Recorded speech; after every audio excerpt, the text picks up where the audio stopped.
As fall turns to winter, my neighborhood of East Grand Rapids is doing its last rounds of leaf collection. Now, the city services around 4,000 households, but I wanted to know where all of those leaves go. And it turns out that all of these decomposing leaves actually become something positive. What you see here, this is just from a few days this week only. Mount Everest has found its new home right here at the EGR Department of Public Works. Well, not exactly. This mountain is made up of your yard waste. We do about 16,000 yards of material a year. That's equivalent of about 1,150 trips with one of our yard waste packer trucks. Facilitating the leaf cleanup weekly for neighbors, being top of mind for the city. We ask residents to go ahead and put out their leaves and other yard waste in loose form, which means just out at an edge of the street, not blocking bike lanes, not blocking travel lanes. Homeowners don't have to pay any fees for their service. But where do all of those leaves go? They get picked up here and brought to our Public Works complex as kind of a transfer station.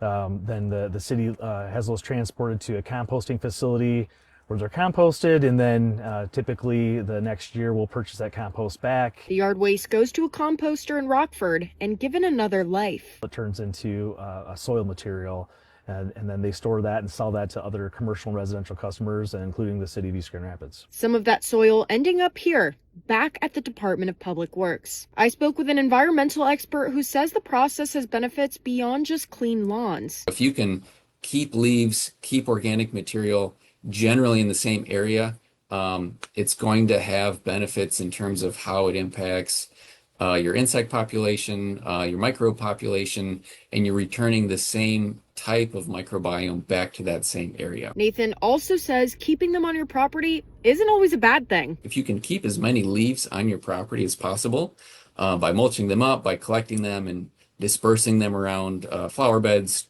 tree bases, that sort of thing, you're able to keep all those nutrients on your own property. As for EGR's waste, it goes through a full circle of life, giving this Mount Everest a fresh start. What we see is a greater participation in this process because there's no pay for the service, there's no limits to the amount that you can put out, and it's something that is easier for people to do. EGR wraps up its fall leaf collection on December 5th. If you want more information on the rules or routes, I've provided a link for you in the web version of this story on fox17online.com. I'm Cassandra Alonso, your East Grand Rapids reporter, Fox 17 News.